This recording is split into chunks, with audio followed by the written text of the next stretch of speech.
सच्चिदानंदरूपाय विश्वोत्पत्त्यादिहेतवे तापत्रय विनाशाय श्रीकृष्णाय वयं नुमः। आज गीता जयंती के पावन अवसर पर मैं संसार के कोने कोने में रह रहे समस्त सनातन धर्मावलंबियों को कोटि कोटि शुभकामनाएं संप्रेषित करता हूँ। साथियों, एक नीति श्लोक है जिसमें कहा गया है, आहार निद्रा भय मैथुनम च सामान्य एतत् पशुभिः नराणाम ज्ञानम ही तेषाम धिको विशेषो ज्ञानेन हीना पशुभिः समाना। अर्थात आहार, निद्रा, भय और वंश वृद्धि में मनुष्य और पशुओं में कोई भेद नहीं है। केवल भेद है तो वह ज्ञान का है। यदि मनुष्य भी अविवेकी है, उसमें ज्ञान नहीं है, तो उसे यदि पशु कहा जाए तो कोई अतिशयोक्ति न होगी। अब यहाँ समझने की बात यह है कि आखिर वह मनुष्य ज्ञान कहाँ से पाए। ज्ञान मिलता है हमें सद्ग्रंथों से, और हम परम सौभाग्यशाली हैं कि हमारी सनातन संस्कृति में सद्ग्रंथों का अंबार लगा हुआ है। हमारे यहाँ 4 वेद, 6 शास्त्र, 108 श्रुतियाँ और इसके साथ ही साथ महाभारत और रामायण ऐसे महान इतिहास ग्रंथ विद्यमान हैं। लेकिन यहाँ पर मैं एक बात जरूर कहूँगा कि श्रीमद् भगवद गीता को लेकर आदिगुरु शंकराचार्य जी कहते हैं, गीता सुगीता कर्तव्या किमन्यई सा संग्रही या स्वयं पद्मनाभस्य मुख पद्मात् निःसृता। अर्थात जो अन्यान्य ग्रंथ हैं, यद्यपि हमारी ऐसी मान्यता है कि वेदों की रचना किसी व्यक्ति विशेष ने नहीं की है, वह एक सतत ज्ञान की श्रृंखला है जो हमें प्राप्त हुई है, इसीलिए हम वेद को श्रुति कहते हैं। लेकिन श्रीमद् भगवद गीता को लेकर जो भगवान शंकराचार्य कहते हैं, या स्वयं पद्मनाभस्य मुख पद्मात् निःसृता, अर्थात भगवद गीता को स्वयं भगवान श्री कृष्ण ने कहा है, इसलिए यह सर्वाधिक प्रासंगिक और अनुकरणीय है। अब यहाँ पर विचार करने का यह है कि आखिर हम भगवद गीता का ज्ञान कैसे प्राप्त करें। हम तो बहुत व्यस्त व्यक्ति हैं।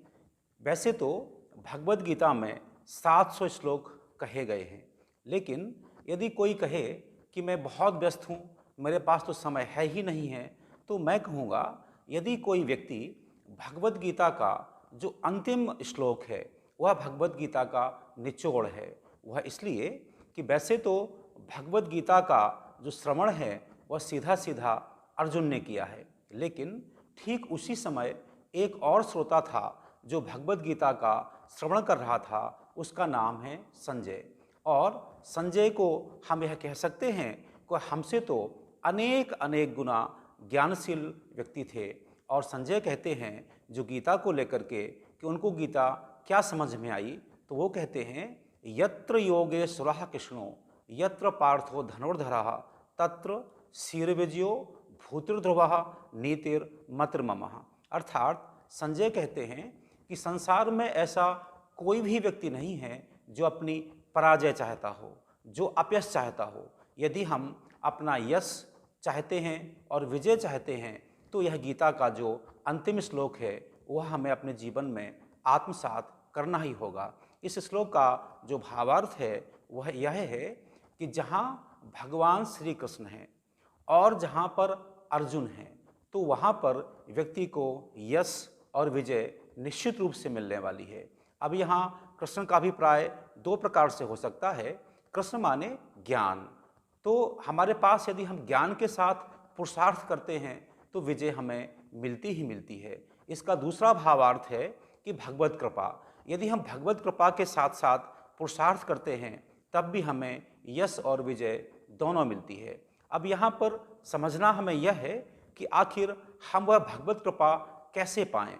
तो भगवान कृष्ण ही गीता में कहते हैं, सर्वधर्मान परित्यज्य माम एकम शरणं व्रज अहम त्वाम सर्वपापेभ्यो मोक्षयिष्यामि मा शुचा।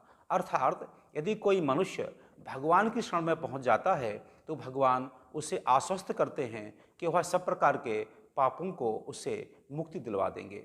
अब यहाँ समझना यह है कि इस कलयुग में, इस घोर कलयुग में आखिर हम भगवान को कैसे पाएं।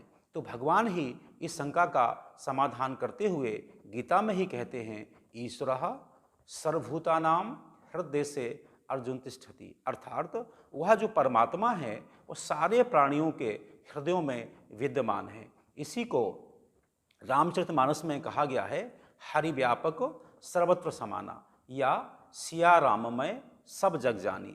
इसका अभिप्राय यह हुआ कि ऐसा कोई व्यक्ति जो संसार के प्राणी मात्र में परमात्मा के दर्शन करता है और वैसा ही व्यवहार करता है। जैसे हम परमात्मा की पूजा अर्चना और वंदना करते हैं, यदि यही भाव हमारे में जगत के लिए आ जाए, जो भगवान का विराट स्वरूप है यह पूरा का पूरा संसार है, और यदि संसार के प्रति हमारे मन में भगवत्ता का भाव आ जाए तो आप समझिए हम किसी का अनिष्ट क्यों करेंगे, किसी का दिल क्यों दुखाएंगे। और यदि ऐसा व्यक्ति कोई हो गया जो संसार में भगवान के दर्शन करेगा, संसार के प्राणी मात्र को भगवान का अंश मानेगा, तो वह किसी का अनिष्ट कर ही नहीं सकता।